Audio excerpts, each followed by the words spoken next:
So good morning guys. Ay nako. Busy yung araw ko kahapon. Hindi ako masyado nakapag-document ng mga gawa ko. Kasi nga maraming inutos. So meron lang akong nakapending na guys, na trade sa BTC. Sa gold naman meron pa, close ngayon ang market, mag-open bukas. Ganun pa rin, yung balance natin is 300 plus. At ingay ng aking gasol kasi bibili ako ng gasol. Ikwentuhan ko kayo mamaya guys about sa mga nangyari sa akin ngayong buwan. Actually hindi pa naman tapos yung buwan, but mayroon akong i-share sa inyo about sa nangyari nung last January at last week February. So yung daily routine ko guys, pagkagising ko maliligo, mag-ayos ng bed, maliligo, or hindi pala ako naliligo ngayon kasi sobrang lamig eh. Tinglamig ngayon dito. So ang ginagawa ko, toothbrush lang, wash sa face, then bihis. Naliligo ako ng around 10 or 11 pagka once na ang tawag dito. Tapos na yung yung hatid ko sa mga school or sa trabaho. So ayan na, maghihintay na tayo ng ng utos. So while naghihintay ng utos ng mga amo, nag-analyze tayo ng market. So okay, nagde-trade talaga ako. Demo. So hindi pa ako ngayon nagre-real account. But nakapag-real account na ako, but hindi ko pa siya inuulit kasi nga pinag-aaralan ko yung strategy na to before ako at ang ating is sarado. So hindi natin alam kung makakabili tayo ng gas. Try natin hindi makakabili tayo. So babalik tayo guys. Ayan guys, papakita ko sa inyo yung ating area dito. So meron tayo ditong gasoline station, tsaka car wash.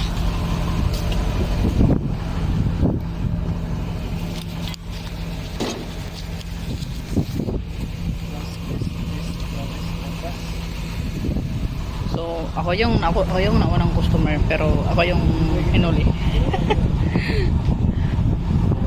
So lamig pa ngayon guys, yung hangin is malamig pa. Pero minsan mainit. Nagigwintuhan pa sila dito.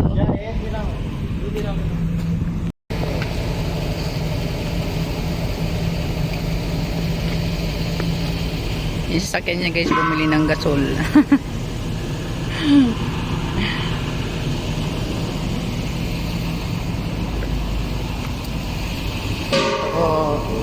Ito yung trabaho natin ng araw-araw.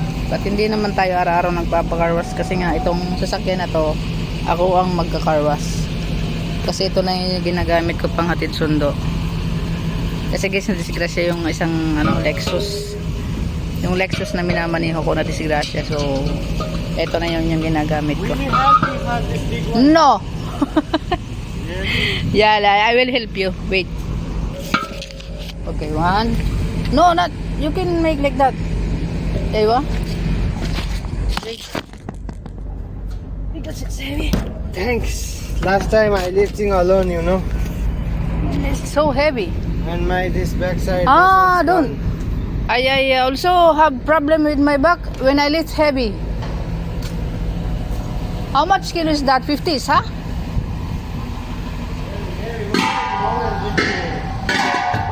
It's 50 kilos, huh? Yeah. I lift 80.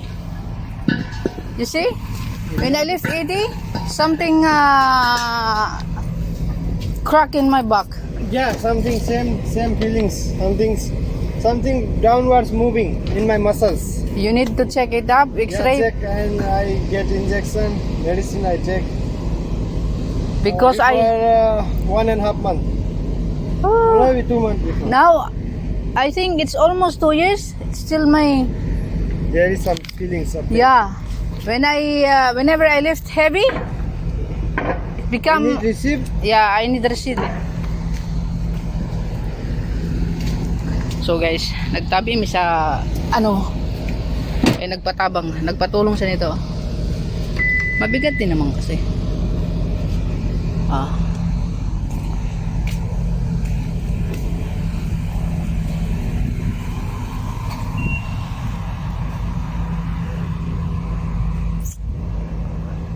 You need to go to gym to have a workout so Yeah. that if you lift heavy, it's okay. You need points. I have, yeah. Give me.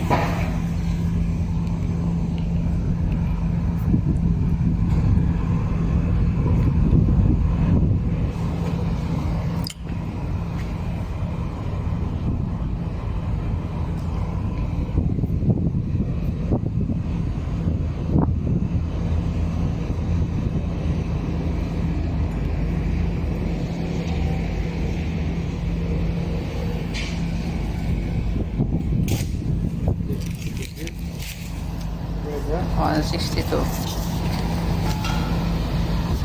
You have 2 dirhams. No, I don't have.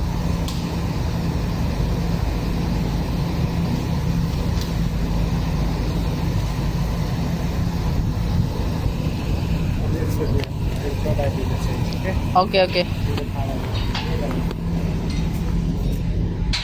So, wala siya guys pang sukli. Pupunta siya sa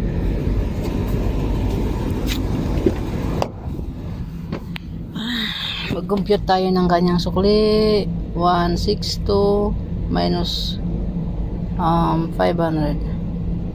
Meron tayong 338. Okay.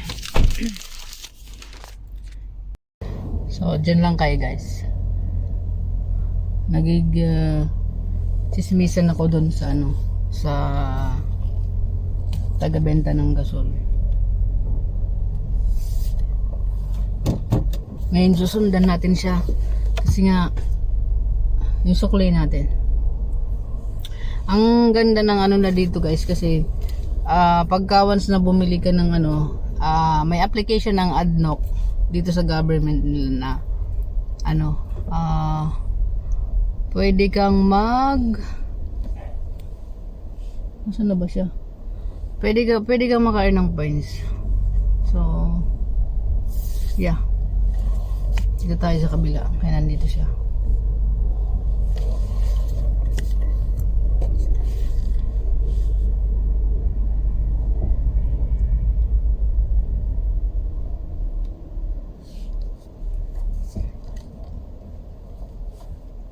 Actually guys, wala pa akong ligo. Mag-setback tayo para hindi tayo matigitan. Mamaya guys, ikukwento ko sa inyo yung mga fines ko, mga violation na binigay sa akin ng government kasi hindi makatarungan. Alam mo yan. Okay. 338.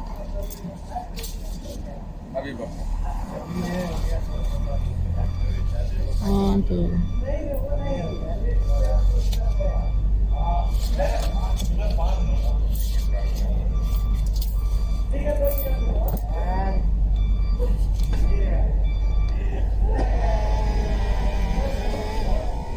Close natin yung ating bintana. So guys, yun na yun. Hawakan ko kayo para makita nyo yung itsura ko. Ayun, maraming OFW or mga driver drivers dito sa Dubai, sa UAE. Well, hindi lang dito. But ito yung pinaka, I think, una na country sa Middle East yung talagang nag-hire ng mga lady drivers. Kasi sa Saudi, wala. Nung nakarating ako doon last year 2018 ata or 19, as in wala talaga. Kumbaga parang nung time na yon, nung year na yun, saka lang sila nag-approve ng ano, tawag dito, approve ng approve ng ano, sa mga skilled na babae na magmaneho sa Saudi. Okay, so pag even guys, pag mayroon akong spare time sa kung saan lugar na maghihintay lang ako, nagte-trade ako or chine-check ko yung trade ko. But now, ang ginagawa ko, pag umuwi na lang ako, saka ako nag-check ng trade. So gusto kong i-practice yung pagde-trade na pagka once na nag-set up na tayo ng trade natin, isahayaan na lang natin, hihintayin na lang natin siya the whole day if ma-take profit siya or hindi. So magsiset tayo ng stop loss. Okay, so magsiset tayo ng stop loss at saka take profit syempre, kasi mahirap yung nagtitrade ng walang stop loss. Kasi malay mo, 'di ba, against sa'yo yung market, pagkatapos naubos yung ano mo, yung pera mo, 'di ba, yung kapital mo. Ang kalaban lang natin, ang kailangan lang natin patatagin dito is yung psychological, okay? Yung ating pag-iisip. At yun ang pinakamahirap, 'di ba? Yung discipline, yung psychology mo.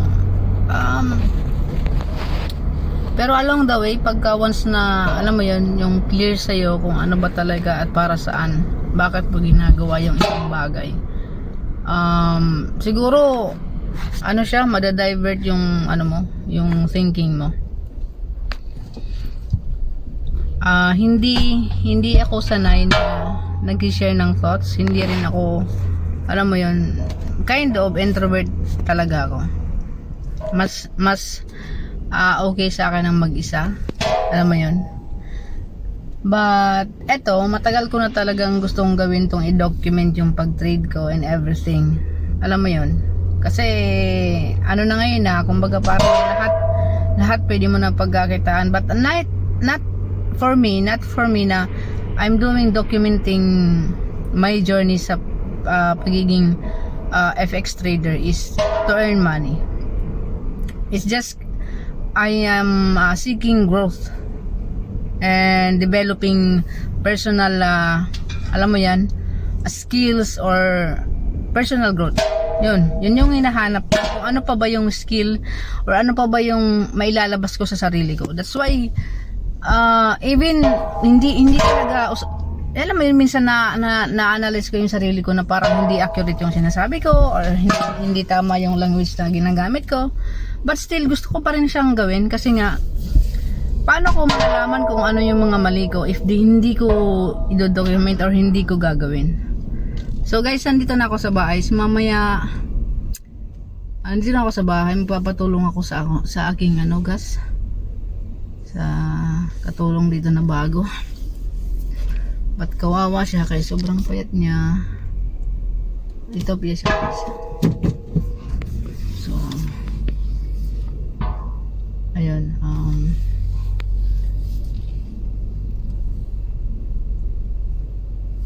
ayan. So ayun guys, mamaya ulit. So guys, magkakarwas tayo. So tapos na tayo sa Diyan lang kayo, ha?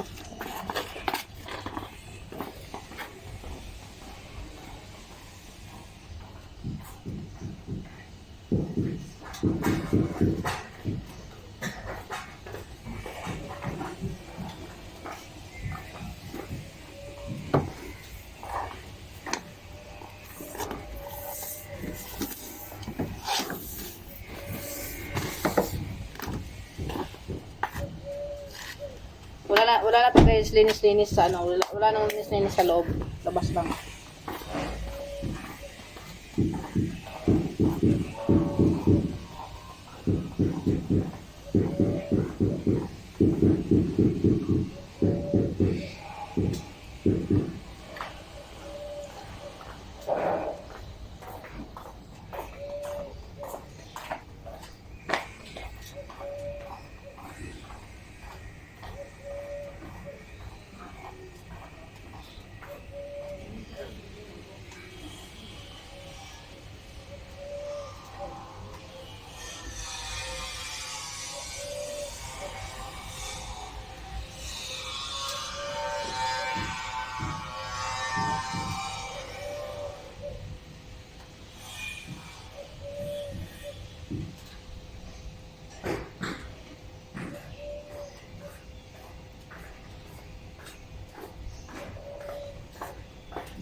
Actually guys, malinis pa naman to. Pero kailangan pa rin natin linisan.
So, mamadalin lang natin to guys kasi nga maliligo pa ako. Tapos, baka lumabas yung matanda. Kasi kahapon sabi niya pupunta siya ng Masapa, may bibilhin. So, bibilisan ko lang to.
dito kayo guys para makita nyo kung anong trabaho ko.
Hello guys. So, I'm back. Nakatapos ko lang maligo. Pagkatapos ko mag-car wash. So, mag-check na tayo ngayon ng trade ko kahapon sa BTC. Kasi yung BTC USD is ano siya, weekday, meron siyang weekend. So, 7 days a week, 24/7. So, ngayon, bisitahin natin yung trade ko kahapon. Kasi nga, may 3 akong nakapending trades. Di ko lang alam kung saan ko ilalagay. So, ganito lang. Okay. Kita naman siguro ko ninyo. Camera natin ay sobrang labo. Sobrang puti lang talaga. So, ayan. Ganito natin para at least hindi masyadong ano sa ilaw. Masyadong expose. So, check natin. Ang ginagawa ko guys, pagka once na anong tawag dito, may time ako, ito talaga yung libangan ko, kumbaga ginagawa ko siyang libangan. Okay, nag-journal din ako, but I find it hard sa time ko kasi nga minsan hindi na ako nakakapag-analyze kasi nga is kailangan ko pang magsulat, diba?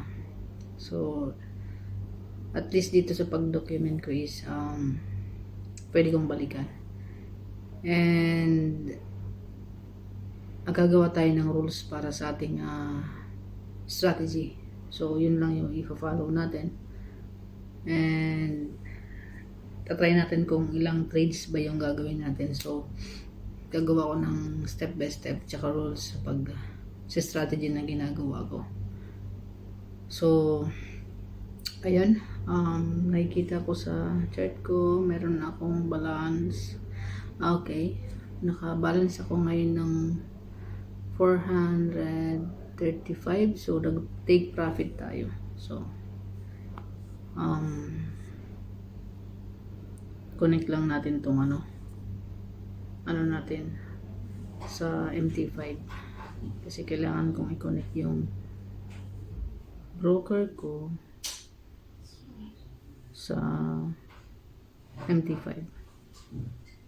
So ayan, tingnan natin to. I hope na malinaw yung dating ko sa inyo, no? Ayan, kalansin tayo. Papakita ko na sa inyo. So guys, ito na yung ating tawag dito. Mukhang mahina yung internet ko, no? So, hindi pa siya as in. Ayan. Ayan na. I think kasi nag-blue na to eh. Let's check. Pero hindi kasi nag-move yung ano natin, yung chart natin. So, I think hindi pa. So guys, doon sa mismong account ng FBS, kasi kahapon, diba, 311 pa rin yung balance. So, hindi pa siya sinare-read. Kahapon is naka-red siya. Ngayon tingnan nyo naman kasi yung niya is 118. So, doon sa mismong niya, hindi pa talaga as in. Sarado. So, guys, pupunta na lang tayo dun sa kasi hindi pa naman to nare-read eh. Wala pa. Pupunta na lang tayo dito. Okay? Kung makikita nyo is demo standard. Okay? So, ito yung position ko na nakapending. Makikita nyo. So, sa mobile app, pang mobile app application lang talaga kasi yung FBS na naka-download.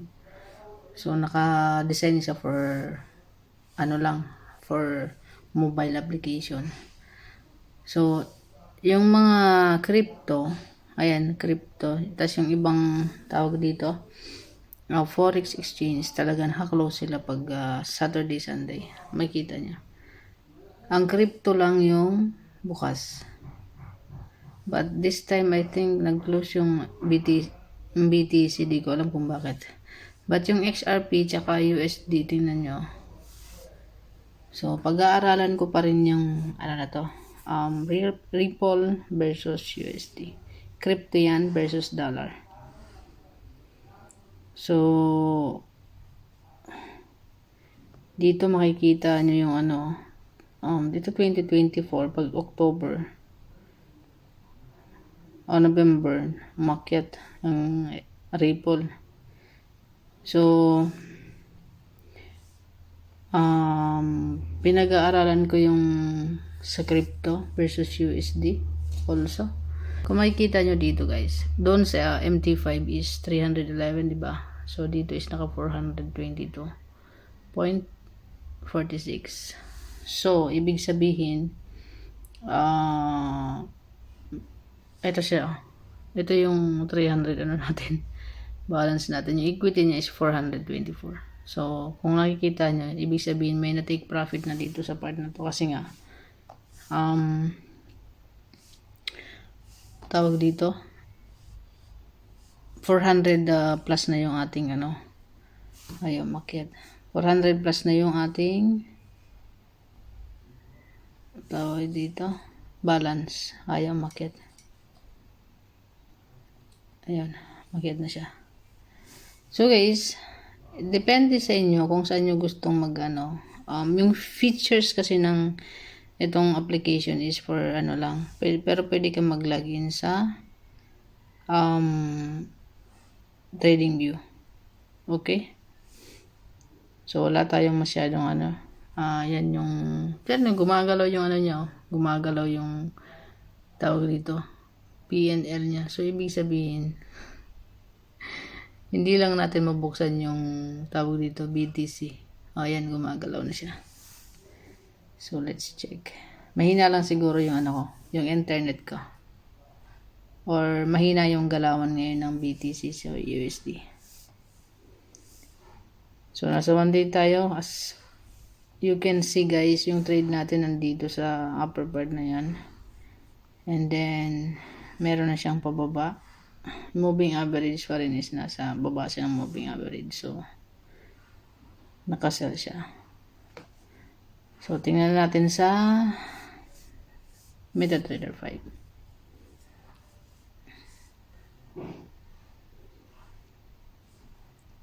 Okay. Sa day tayo. Ito guys, tandaan nyo ha. Yung nakabox na orange, yan yung value area for me. Ito yung value area na most traded nung last week. Ito. So, yung body kasi ang tinitingnan ko dyan guys sa body. Okay? Kumbaga dito siya nag-open. Dito siya nag-open sa baba. Bumaba muna siya. Kasi ano to sell to dati. As in, bumaba yan dati, yung kulay green na yan.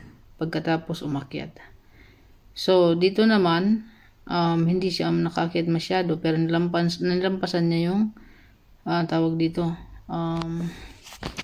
nilampasan niya itong red na to. So, nag-anticipate tayo dito, hindi lang natin, or hindi ko lang siguro, in-acknowledge yung moving average na nasa baba siya. So, dito guys, kung makikita yung value area, hindi siya lumabas. Lumabas siya ng konti.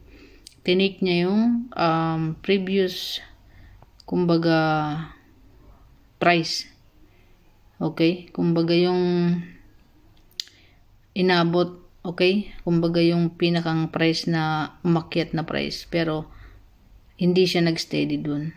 Hindi siya umakyat. So, ngayon, kinuha siya ng pangalawang candle, itong red. Makikita nyo, itong red na to. Pagkatapos, pumus siya sa pababa. Kinuha niya yung pinaka 80% below ng candle. Which is, kung sa value area, nasa 50% lang siya. Okay? Kasi ito yung most traded price Yung ano na yan. So, yung value area kasi, ang ibig sabihin doon is yung 80% took place, kumbaga pinaka maraming nag-trade. Okay, nag-push ng market pa para umakyat or bumaba. So, nung time na yon, dito sa red na to, we're expecting kasi nasa baba siya ng moving average na bumaba, pero malakas yung selling buyers nito, hindi siya nakababa or hindi niya na-break yung price. Okay? Yung opening price. So umakyat siya.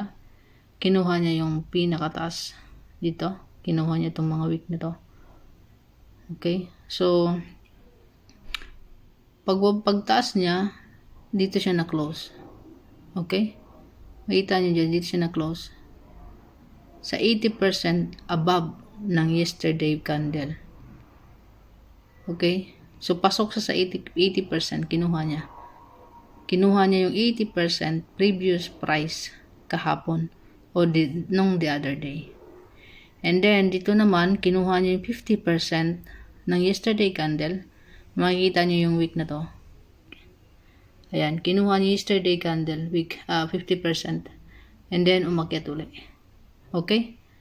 So, naglalaro lang guys yung value area na tinatawag is sa mismong price na trade na before or yesterday.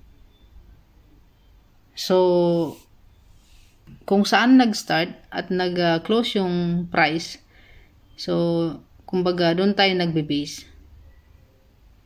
So, tinawag siya na 80% value area kasi yun yung most traded price before mag-open yung current price ngayong araw. So, alam kong magulo pa. Pinapractice pa natin. So, hindi ko pa masyado maklear sa inyo kung ano ba yung yung pinakang gusto kong ipaintindi. Okay? But kung makikita nyo guys dito, tingnan nyo dito guys, example natin tong dalawa na malaki. Okay? Ditong madalawa na malaki ito. Itong green tsaka itong blue tsaka green. Ito guys, nag-open to dito.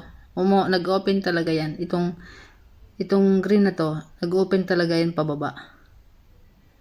Okay? Ang unang ginawa niyan, kinuha niya yung 50% nitong red na to. And then, nung nakuha niya na yung 50% hanggang 70%, bumaba siya. Okay? Pagbaba niyan guys, hanggang dito, binalikan niya uli yan. Bumalik siya sa price niya yan.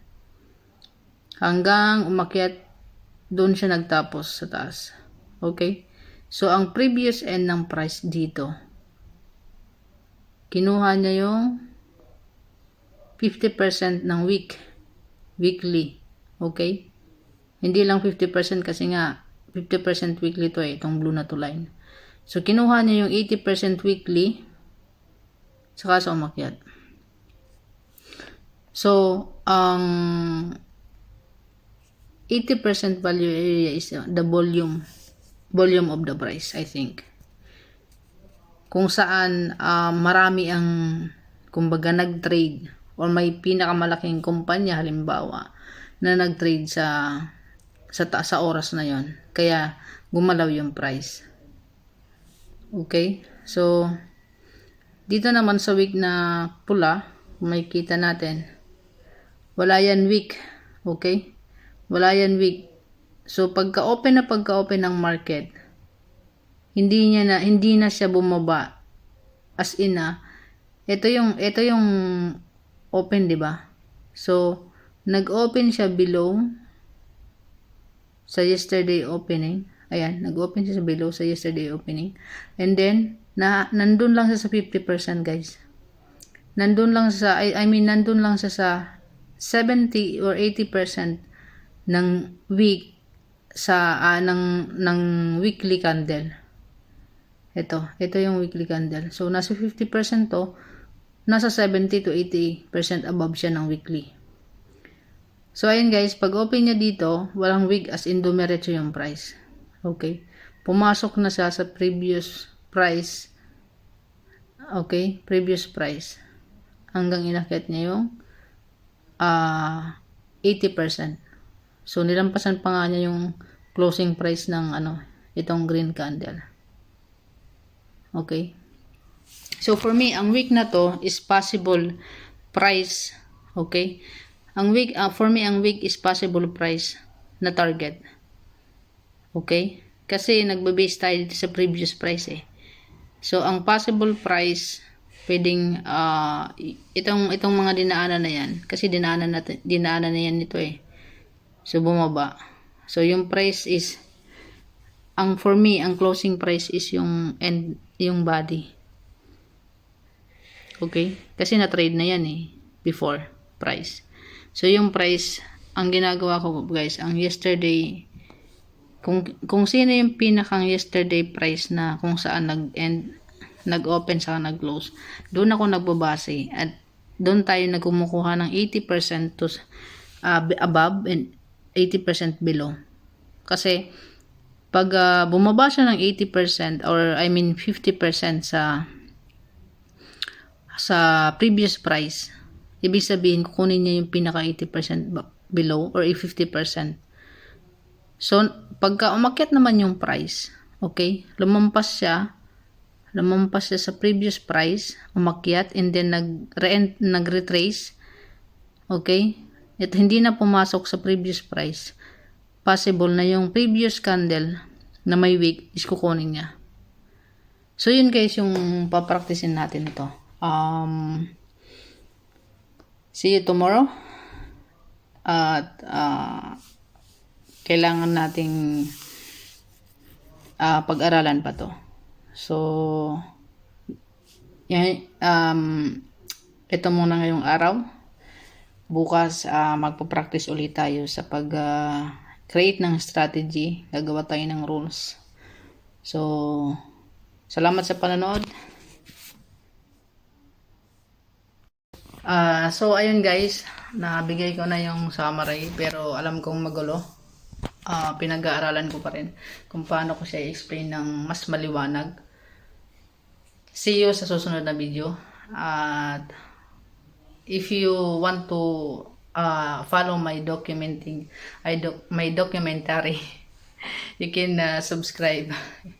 If may nakapulutan kang aral, just comment lang kung may question kayo or whatever. Mapag-usapan natin yan. But the purpose of this video is only for documenting for myself. Nothing more. So, see you sa next video.